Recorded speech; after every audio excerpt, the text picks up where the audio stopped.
வணக்கம் மக்களே, நாம இந்த ஆரோக்கியமான பதிவில் நம் உணவுகளில் சேர்த்துக்கொள்ளக்கூடிய கம்பில் நிறைந்துள்ள மருத்துவ நன்மைகளை பற்றி நம்ம விளக்கமாக பார்க்க போகிறோம். கம்பில் கலோரிகள், கார்போஹைட்ரேட்டுகள், நார் சத்து, புரதம், கொழுப்பு, கால்சியம், இரும்புச்சத்து, விட்டமின்கள் இது மாதிரி நம்மளுடைய உடலுக்கு வேண்டிய அத்தியாவசியமான சத்துக்கள் வளமான நிறைந்திருக்கு மக்களே.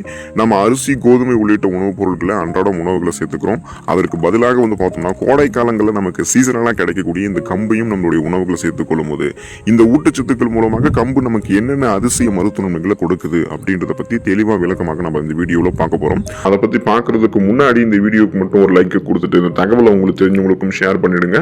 இது அவங்களுக்கும் பயனுள்ளதாக இருக்கக்கூடிய ஒரு ஆரோக்கியமான பதிவு தான். இது போன்ற அப்டேட்ஸ்கள் நீங்க தொடர்ந்து பார்க்கறதுக்கு நம்மளோட சேனலை மறக்காம சப்ஸ்கிரைப் பண்ணி வச்சுக்கோங்க. பக்கத்தில் இருக்கக்கூடிய பெல் பட்டனையும் கிளிக் பண்ணி ஆல் அப்படின்ற ஆப்ஷனையும் மறக்காம செட் பண்ணி வச்சுக்கிட்டீங்க அப்படின்னா நான் போடக்கூடிய எல்லா அப்டேட்ஸும் உங்களுக்கு நோட்டிபிகேஷன் அடிக்கடி வந்து சேரும். சரி வாங்க மக்களே, இப்போ வீடியோக்குள்ள போயிடலாம். கம்பு நம்மளுடைய உடலுக்கு பலம் உண்டாக்கக்கூடியது. கம்பு பல அத்தியாவசியமான சத்துக்கள் நிறைந்திருக்கக்கூடிய உணவாகும். இதை தொடர்ந்து நம்ம காலையில கம்பங்கூழ் மாதிரியோ அல்லது கம்பங்களியாகவோ நம்ம சாப்பிட்டு வந்தோம் அப்படின்னா உடல்ல இருக்கக்கூடிய கெட்ட கொழுப்புகள் தங்குவதை தடுத்து, அதாவது முன்னாடியே அந்த உணவுகள் கெட்ட கொழுப்புகள் நமக்கு படியாமலும் தடுத்து நம்முடைய உடல் இருக்கக்கூடிய கெட்ட கொழுப்புகளையும் கரைத்து வெளியேற்றி தசைகளுக்கு நல்ல இறுக்கத்தை தந்து உடல் பலத்தை பெருக்கக்கூடியது. அதே சமயம் நம்மளுடைய எலும்புகளையுமே இது ஆரோக்கியமாக வைத்து உடலை ஒட்டுமொத்தமாக நமக்கு பலமாக வைக்கக்கூடியது. இதனால தசைகள் தொடர்பான தசை பிடிப்பு, தசைகளில் அலர்ச்சி ஏற்படுவது, தசைகளில் வீக்கம் ஏற்படுவது, தசைகள் தளர்ந்து விடுவது, இந்த மாதிரி பிரச்சனைகள்லாம் இருக்காது. இறுக்கங்கள் எல்லாம் உங்களுக்கு சரி பண்ணப்பட்டு தசை வலி, தசை பிடிப்புலாம் சரியாயிடும்.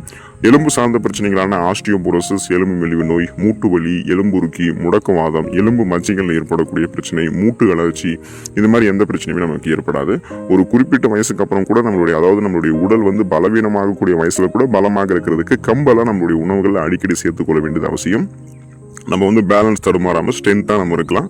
நீரிழிவு பிரச்சனை விடுபடுவதற்கு கம்பு எடுத்துக்கலாம். நீரிழிவு நோய் தாக்கம் கொண்டவர்கள் சர்க்கரை சத்துக்கள் அதிகம் இருக்கக்கூடிய அரிசி போன்றவைகளை சாப்பிடக்கூடாது. அதாவது கார்போஹைட்ரேட் அதிகமாக இருக்கக்கூடிய உணவுகளை எடுத்துக்காம அதற்கு பதிலாக நார் சத்து மற்றும் சில ஊட்டச்சத்துக்கள் இருக்கக்கூடிய உணவுகளை எடுத்துக்கணும். ஸோ அரிசி உணவுக்கு மாற்றாக பல பேர் என்ன பண்ணுவாங்கன்னா சுகர் ப்ராப்ளம் இருக்கிறவங்களுக்கு கோதுமை ரெக்கமெண்ட் பண்ணுவாங்க. நீங்கள் கோதுமையும் எடுத்துக்கலாம். இன்னும் சிறு தானிய வகைகளில் ஒன்றான கம்மங்கூழ், கம்மங்களி, கம்மம் தோசை இதெல்லாம் நீங்கள் எடுத்துக்கிட்டீங்க அப்படின்னா உங்களுடைய ஆரோக்கியத்திற்கு இது சிறந்தது. உடல் இழந்த சத்துக்களை மீண்டும் உங்களுக்கு மீட்டு கொடுத்து ரத்தத்தில் உள்ள சர்க்கரையினுடைய அளவுகளை கண்ட்ரோல் பண்ணக்கூடியதுதான் இந்த கம்பு. ஸோ இப்போ நம்ம ட்ரைசமி குறியீடு குறைந்த உணவுகளை தான் நம்ம சுகர் ப்ராப்ளம் இருக்கிறவங்க எடுத்துக்கணும். ஏன்னா அதில் தான் கார்போஹைட்ரேட் இருக்காது. நார் சத்து போன்ற ஊட்டச்சத்துக்களாக இருக்கிறதால அது நம்மளுடைய ரத்தத்தில் சர்க்கரையினுடைய அளவு அதிகமாகாம விட அதிகமாக்காது. ரத்தத்தில் இருக்கக்கூடிய சர்க்கரையினுடைய அளவு கண்ட்ரோல் பண்ணி நம்மள அந்த சுகர் பிரச்சனை விடுபட வச்சிடும். ஸோ அப்படிதான் நீங்கள் கம்பு எடுத்துக்கிட்டீங்க அப்படின்னா உணவு கட்டுப்பாடு உங்களுக்கு முழுமையான அளவில் வந்துடும். உடனே நீங்கள் சுகர் ப்ராப்ளத்தில் நீங்கள் விடுபடலாம். சுகர் ப்ராப்ளம் வரக்கூடாது அப்படின்னு நினைச்சீங்கன்னா இப்போ இருந்தே கம்பு அன்றாட உணவுகளை சேர்த்துக்கொள்ள பாருங்க. நோய் எதிர்ப்பு சக்தி திறன் பெறுவதற்கு கம்பு எடுத்துக்கலாம். இப்போ சிறுதானியமான கம்புல நம்மளுடைய உடலுக்கு வேண்டிய பல அத்தியாவசியமான ஊட்டச்சத்துக்கள் இருந்திருக்கு, வேதிப்பொருட்கள், விட்டமின்கள் இருந்திருக்கு. இந்த கம்பு நம்ம தொடர்ந்து நம்மளுடைய உணவுகளை சேர்த்து கொண்டு வரும்போது உடலினுடைய நோய் எதிர்ப்பு திறன் மேம்பட்டு பல நோய்களிலிருந்து நம்ம விடுபட விடலாம். பல நோய்கள் நமக்கு ஏற்படாது. நமக்கு இருக்கக்கூடிய சாதாரணமான நோய்களான சளி, காய்ச்சல், இருமல், தலைவலி இந்த மாதிரி பொதுவான பிரச்சனைகள் நம்ம கம்பு சாப்பிடும்போது உடனே நமக்கு சரியாயிடும். மீண்டும் அந்த மாதிரி பிரச்சனைகள் வராது. நமக்கு சீசனலாக புதுசாக அட்டாக் ஆகக்கூடிய பாக்டீரியா, வைரஸ் போன்ற பருவகால தொற்று வியாதிகள் எதுவுமே நமக்கு அட்டாக் ஆகாது.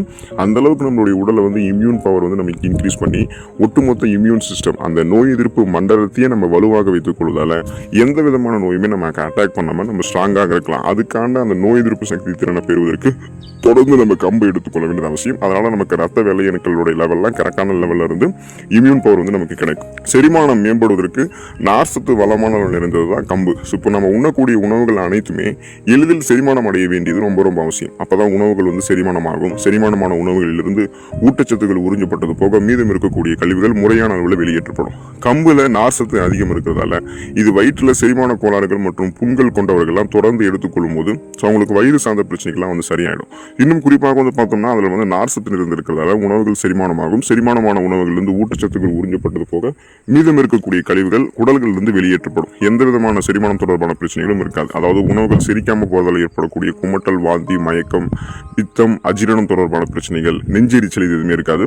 உணவுகள் செரிமானமானதுக்கு அப்புறம் கழிவுகள் வெளியேறும் போது ஏற்படக்கூடிய சீரற்ற குடல் இயக்கம், கடுமையான மலச்சிக்கல், வயிற்று வலி, வாயு பிரச்சனை, வயிற்று குருமல் இது மாதிரி எந்த பிரச்சனையுமே இருக்காது. செரிமான மண்டலம் ஒட்டுமொத்தமாக வலுப்பெறுவதற்கு வளமான அளவில் நார் சத்து தேவை. அந்த நார் சத்து சிறுதானிய வகையான கம்புல இருக்கிறதால இது நீங்க எடுத்துக்கொள்ளும் போது சரியான அந்த செரிமான அமைப்பை நீங்க மேம்படுத்திக் கொள்ளலாம். உங்களுடைய உடல் எடையை எந்த விதமான பக்க விளைவுகளும் மட்டும் இல்லாமல் ஆரோக்கியமான முறையில் குறைக்கணும் அப்படின்னா கம்பு எடுத்துக்கலாம். பசி அதிகம் எடுப்பவர்கள் வந்து அடிக்கடி எதையாவது எடுத்துக்கொள்ளணும் அப்படின்னு நினைப்பாங்க. இதனால நொறுக்கு தீனிகள், நான்வெஜ் ஃபுட்ஸ் இதெல்லாமே அதிக கலோரிகள் இருந்திருக்கக்கூடிய உணவுகள் எடுத்துக்கொண்டு அவங்களுடைய உடல் எடையை இன்னும் இன்னும் அதிகப்படுத்திக்குவாங்க. கட்டுக்கடங்காத அளவுக்கு உங்களுடைய உடல் எடை வந்து ஏற ஆரம்பிச்சிடும். ஃபர்ஸ்ட் நம்ம உடல் எடையை குறைக்கணும் அப்படின்னா பசியை நம்ம வந்து எந்த அளவுக்கு கண்ட்ரோல் பண்றோமோ அந்த அளவுக்கு வந்து பார்த்தோம்னா நம்மளுடைய உடல் எடையை குறைக்கலாம். அதுக்காக நம்ம பட்னி கிடைக்கணும் அப்படின்றது அவசியம் இல்லை. கம்பு போன்ற சிறுதானிய உணவுகள் எடுத்துக்கொள்ளும் போது பசி நமக்கு முறையான அளவில் கட்டுப்படுத்தப்படும். இதில் இருக்கக்கூடிய அதிகப்படியான ஊட்டச்சத்துக்கள் நம்மளுடைய உடலுக்கு வேண்டிய அந்த ஆற்றலையும் வந்து கொடுத்துரும். அதே போல நம்மளோட பசியும் கண்ட்ரோல் பண்ணிடும். தேவையில்லாத உடல் இருக்கக்கூடிய கொழுப்புகளை கரைத்து நமக்கு ஆற்றலாக மாற்றி கொடுத்து அதிகப்படியான உடல் எடையை குறைக்கிறது இந்த மாதிரி முறைகளை கம்பு ஹெல்ப் பண்ணும். ஸோ இதன் மூலமாக அந்த தொப்பை போன்ற அமைப்பு கூட நீங்கள் குறைச்சிக்கலாம். நீங்கள் எதிர்பார்க்கக்கூடிய அளவுக்கு உங்களுடைய உடல் எடையை குறைக்கிறதுக்கு கம்பு அடிக்கடி உங்களுடைய உணவுகளை சேர்த்துக்கொள்ள வேண்டியது அவசியம். குடல் புற்றுநோயிலிருந்து விடுபடுவதற்கு கம்பு எடுத்துக்கலாம். இன்றைய காலங்களில் மனிதர்களுக்கு பல்வேறு விதமான புற்றுநோய்கள் வருது. அதில் ஒரு டைப் தான் வந்து பார்த்தோம்னா குடல் புற்றுநோய். கம்பு உணவுகளை தினந்தோறும் ஒரு முறையாவது உட்கொள்பவர்களுக்கு குடல் புற்றுநோய் ஏற்படுவது தடுக்கப்படுவதாக மருத்துவ ஆய்வுகள் குறிப்பிடப்படுகிறது. ஸோ இது எப்படின்னு பார்த்தீங்கன்னா எந்த விதமான தீங்கு விளைவிக்கக்கூடிய செல் பரவல்களும் அந்த ஃப்ரீ ரேடிக்கல்ஸ் அப்படின்னு சொல்லக்கூடிய புற்றுநோய் செல் பரவலை தடுத்து நிறுத்தக்கூடிய ஆற்றல் வந்து கம்புக்கு இருக்கு. இது ஒரு விதமான நோய் எதிர்ப்பு தடுப்பு ஆற்றல் தான். ஸோ இப்போ எந்த நோயுமே அட்டாக் ஆகாம எப்படி கம்பு தடுக்குதோ அதே போல புற்றுநோய் செல்கள் வந்து பரவாமல் நமக்கு தடுக்கிறதால குடல் புற்றுநோய் மட்டும் கிடையாது, விச் டைப் ஆஃப் கேன்சர்ஸ் அதாவது எந்த டைப் ஆஃப் கேன்சராக இருந்தாலுமே உங்களுக்கு வந்து பார்த்தோம் அப்படின்னா கியூர் பண்ணுறதுக்கு கம்பு ரொம்ப ரொம்ப ஹெல்ப் பண்ணும். ஸோ அந்த தீங்கு விளைவிக்கக்கூடிய புற்றுநோய் செல் பரவலிருந்து விடுதலை பெறுவதற்கு வராமல் தடுக்கிறதுக்கெல்லாம் குடல் புற்றுநோய் முக்கியமாக வந்து சரியாக இருக்கலாம். கம்பு வந்து அன்றாடம் அந்த ட்ரீட்மெண்ட்ஸ் கூடவே நம்ம எடுத்துக்கலாம். இளமை தோட்டத்தோடு நம்ம எப்போதுமே இருக்கிறதுக்கு நம்ம தொடர்ந்து கம்பு எடுத்துக்கொள்ள வேண்டியது அவசியம். கம்பு அதிகம் உட்கொள்பவர்களுடைய ரத்தத்தில் இருக்கக்கூடிய செல்களினுடைய தீங்கு விளைவிக்கக்கூடிய அந்த செல்கள்லாம் நமக்கு வந்து வெளியேற்றப்படும்.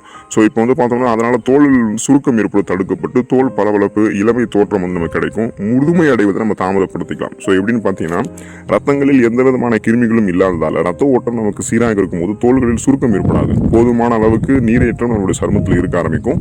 கோலோஜன் உற்பத்தி சருமத்தில் மேம்படுத்தப்படும் போது அங்கே ரத்த ஓட்டம் சீரான அளவில் இருந்துச்சு, ரத்தத்தில் கிருமிகள் இல்லை அப்படின்னா சருமம் நமக்கு முகப்பொருட்கள், கண் கருவலியங்கள், கரும்புள்ளிகள் எதுவுமே நமக்கு இருக்காது. அந்த தோல் வந்து சுருங்கிய தோற்றம், வயதான ஒரு தோற்றம் இது எதுவுமே இருக்காது. ரெஃப்ரெஷ்மெண்ட்டான இளமையான ஒரு புத்துணர்ச்சியான சருமம் நமக்கு கிடைக்கும். ஸோ நாம் எதிர்பார்க்கக்கூடிய அளவுக்கு நம்மளுடைய சருமத்தை வந்து நம்ம பளபளப்பாக மாற்றிக்கொள்ளலாம். பளபளப்பு அப்படின்னும் போது வந்து கருப்பாக இருக்கக்கூடிய நிறம் வந்து மாநிறமாக மாறும் அப்படின்றது வந்து அர்த்தம் கிடையாது. உங்களுடைய முகம் வந்து பொலிவு பெறும். எந்த விதமான சருமம் சார்ந்த பிரச்சனைகளுக்குமே நீங்கள் போக மாட்டீங்க. அந்த முதுமையை தள்ளி போடக்கூடிய ஆற்றல் கம்பு உங்களுக்கு கொடுக்கும். ரத்த கொதிப்பு பிரச்சனையிலிருந்து விடுபடுவதற்கு கம்பு எடுத்துக்கலாம். கம்பு ரத்தத்தில் இறுக்கத்தன்மையை தளர்த்தி பிராணவாயு கிரகிப்பை அதிகப்படுத்துறதால உயர் ரத்த அழுத்தம் அதாவது ஹை பிபின்னு சொல்லக்கூடிய அந்த ஹை பிளட் பிரஷர், உயர் ரத்த அழுத்தம் போன்ற பிரச்சனைகள் ஏற்படக்கூடிய வாய்ப்பை முன்னாடியே தடுத்துரும். ரத்தத்தில் இருக்கக்கூடிய கழிவுகளை நீக்கி ரத்தத்தை தூய்மைப்படுத்தும். இதனால உங்களுடைய உடல் வந்து சுறுசுறுப்பாக இயங்க ஆரம்பிக்கிறதுல நரம்புகளில் வந்து இறுக்கங்கள் உங்களுக்கு தென்படாது. நரம்புகளில் ரத்த ஓட்டம் சீரான அளவில் பாய ஆரம்பிக்கும். இதனால ரத்த கொதிப்பு பிரச்சனை உங்களுக்கு வந்து இருக்காது. ஸோ அந்த பிரச்சனைகள் வந்து நீங்கள் விடுபட்டு விடலாம். ஸோ அந்த நரம்புகள் இருக்கக்கூடிய இறுக்கங்கள் நம்ம தளர்த்தும் போது உடல் உறுப்புகளுக்கு ஆக்சிஜன் சப்ளை கரெக்டான லெவலில் கிடைக்கும். ரத்த ஓட்டமும் முறையான அளவில் பாயும் போது சீராக சுறுசுறுப்பாக நம்ம இயங்க ஆரம்பிப்போம். நம்மளுடைய உடலில் எந்த பிரச்சனையும் ஏற்படாது. அதுக்காக தான் ரத்த கொதிப்பு சரி பண்ணிக்கிறதுக்கு கம்பு நம்ம எடுத்துக்கொள்ள வேண்டியது அவசியம். ஸோ சிறுதானிய வகையான இந்த கம்புல எந்த அளவுக்கு மருத்துவமைகள் நிறைந்திருக்கு அப்படின்றத நீங்கள் இப்போ பார்த்துருப்பீங்க. அதனால தொடர்ந்து கம்பு கிடைக்கக்கூடிய சீசனில் அதை அளவோடு எடுத்துக்கொண்டு வளமான நன்மைகளை பெற்று ஆரோக்கியமாக இருக்கக்கூடிய அந்த வாய்ப்பை பயன்படுத்திக் கொள்ளுங்கள். அடுத்த ஆரோக்கியமான பதிவில் மறக்காம சந்திப்போம். நன்றி மக்கள்.